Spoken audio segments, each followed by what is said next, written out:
All right, so today we're going to be taking a deep dive into a contemporary romance, Okay. Adriana Locke's Between Now and Forever. Sounds good.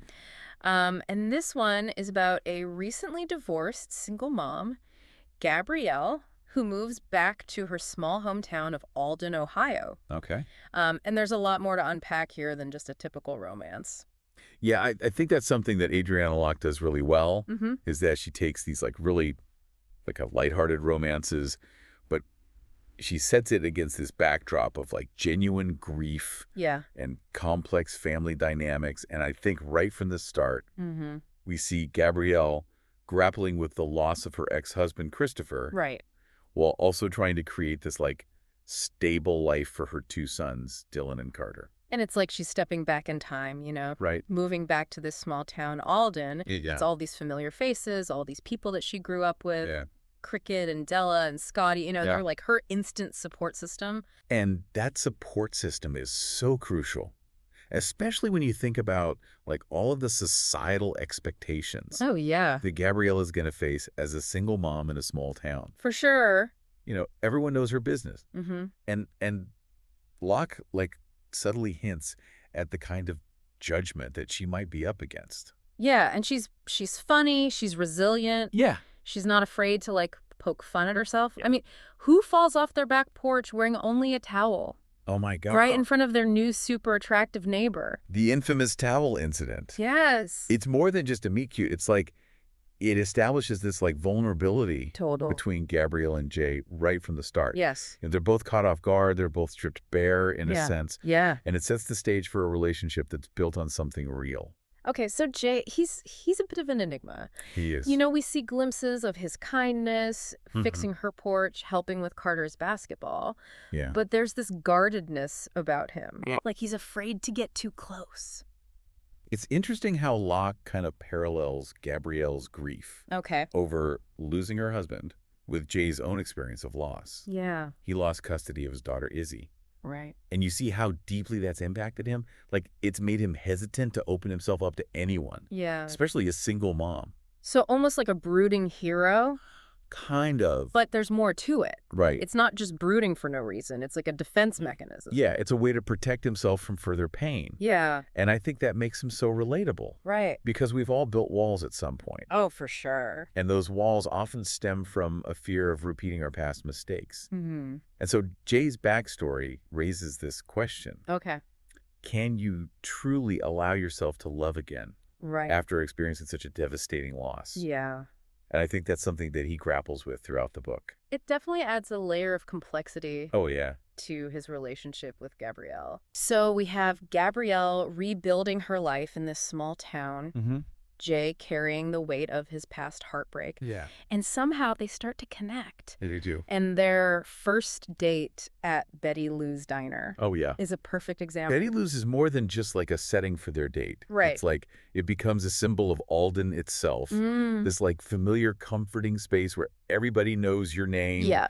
And it's within that space. Yeah. that Gabrielle and Jay kind of let their guard down a little. Yeah. And you can feel the tension easing as they get to know each other Uh-huh. on a deeper level. Yeah. And that's where things get really interesting. Okay. Because just as they're starting to kind of let their guard down, Mm-hmm. a new obstacle emerges. Oh. Dylan Gabrielle's teenage son, Oh, boy. he is resistant to Jay. And it's not just typical teenage angst. Right. He is carrying his own grief over losing his father. Yeah. And he is terrified of getting attached to another father figure, Mm-hmm. only to lose him too. Oh, that's heartbreaking. And Locke Yeah. doesn't shy away from portraying that, Yeah. the rawness of his emotions. Yeah. There's a scene where he confronts Gabrielle about Jay. Yeah. And it's almost like he's channeling this primal fear of abandonment. Oh, wow. You can feel his pain, his desperation to protect himself from further hurt. So Locke is using this protective child trope, Yeah. but in a really interesting way. Yeah, she uses that to explore the really complex dynamics of blended families. Right. Dylan becomes more than just an obstacle to the romance. Right. He becomes this voice for the unspoken anxieties that children often experience in these situations. And Jay's forced to confront his own fears and insecurities Right. when he sees Dylan's reaction. He Exactly. recognizes the echoes of his own loss in Dylan's eyes. And it makes him question whether he's even capable of being the kind of father figure that Dylan needs. Wow. And so this sets the stage for a really powerful moment of connection between Jay and Dylan. Okay. They have this heart-to-heart conversation, Yeah. bonding over their shared experiences with loss and abandonment. Wow. And it's a pivotal scene Yeah. that really highlights the potential for healing through shared vulnerability. So this feels like a turning point It does. in their relationship, a Yeah. bridge to understanding. Mm-hmm. But of course, Locke doesn't make it easy for them. Nope. Just as things seem to be moving in the right direction, Gabrielle has this frustrating encounter at a local bar, Oh, yeah. and she ends up seeking solace in Jay's company. And that, my friend, is where we'll leave off for part one. Okay. I think what's so compelling about this setup is that Locke doesn't just throw obstacles at Gabrielle and Jay. Right. She uses these challenges to delve into deeper themes Okay. of grief and resilience Mm-hmm. and the complexities of forming new connections after loss. That's interesting. So we'll pick up their story in part two Right. and explore how they navigate this newfound vulnerability and whether their connection can withstand the weight of their pasts. Sounds good. Welcome back to our deep dive into Between Now and Forever. Yeah. Last time we left off with Gabrielle seeking solace in Jay's company after that frustrating night out. Oh, yeah. And things definitely heat up, Mm-hmm. but not without some complications. Yeah, this is where Locke, masterfully builds tension. Okay. You know that scene at Mm. Jay's house? Mm-hmm. It's charged with all these unspoken feelings. Right. They've been dancing around each other, both carrying their baggage. Yeah. And suddenly it all spills over Yeah. into this night of passion. You'd think this would be the moment where everything falls into place. Exactly. But instead of this blissful connection, we see Jay pulling back again. It's almost heartbreaking to watch. Yeah. He confesses his feelings for Gabrielle, Okay. but then immediately throws up these walls, Mm-hmm. talking about his fear of repeating the mistakes of his past relationship with Melody. Well, hold on. I got to push back a bit here. You say Jay's afraid of repeating mistakes, but isn't he making a new one? Okay. By comparing Gabrielle and her sons to Melody and Izzy. That's a great point. Right. And it's something that Dylan picks up on, too. Okay. He becomes this unexpected voice of reason, Right. pointing out that Gabrielle isn't Melody Right. and that her sons aren't Izzy. Yeah. He challenges Jay to see the situation for what it is, Mm-hmm. not through the lens of his past trauma. That's what I love about Dylan's character. He's not just this brooding teenager. Right. He has this depth of understanding, this Yeah. ability to see beyond the surface Yeah. and call out what's really going on. It's like a classic coming-of-age element. Okay. But Locke gives it this unique twist. Mm-hmm. Dylan isn't just maturing. Right. He's actively shaping the narrative. Yeah. He's pushing Jay to confront his fears Okay. and fight for a future with Gabrielle. And it works. It does. Jay finally listens. He does. He realizes he's been letting his past dictate his present. Yeah. And he makes a conscious decision to change. It's huge. That apology scene at Gabrielle's porch, I know. it's just a... Pure catharsis. Yeah. You know, he doesn't just apologize. Mm-hmm. He lays bare his heart. Right. He acknowledges his fear, but ultimately he chooses love Yep. over self-protection. So it is like a grand gesture of love. It is a classic romance novel staple. Okay. But Locke manages to make it feel so genuine, Okay. so earned. You know, Yeah. we've seen Jay struggle. Right. We've witnessed his internal battle. Right. And so his declaration of love feels like a triumph, Okay. Yeah. not just a plot device. And Gabrielle's reaction is equally important. Oh, absolutely. She doesn't just fall back into his arms. Right. She makes him work for it. Yeah. She challenges him to be better, Yeah. to prove that he's truly committed to building a future together. This brings us to another really fascinating aspect of this book. Okay. The exploration of blended families. Okay. It's not all sunshine and roses. There are hurt feelings. There are misunderstandings. Yeah. Moments of tension as they all try to navigate this new dynamic. This is where Locke's skill as a writer really shines. Oh, yeah. She avoids that cliche of the instant, effortless blending Exactly. and instead portrays the messiness, the awkward moments, Well, yeah. the gradual process of building trust and connection. I love that scene where Jay tries to bond with the boys Okay. by taking them to a basketball game. Oh, yeah. And it just ends up being a complete disaster. I remember that. It's funny, but it also just highlights the reality of Yeah. blended families. fair. It takes time, Mhm. it takes effort, Yeah. and it takes a whole lot of patience. So it's not just about the kids adjusting. All right. Gabrielle and Jay Yeah. have to learn to navigate their own individual needs and expectations Yeah. while also creating a shared vision for their future.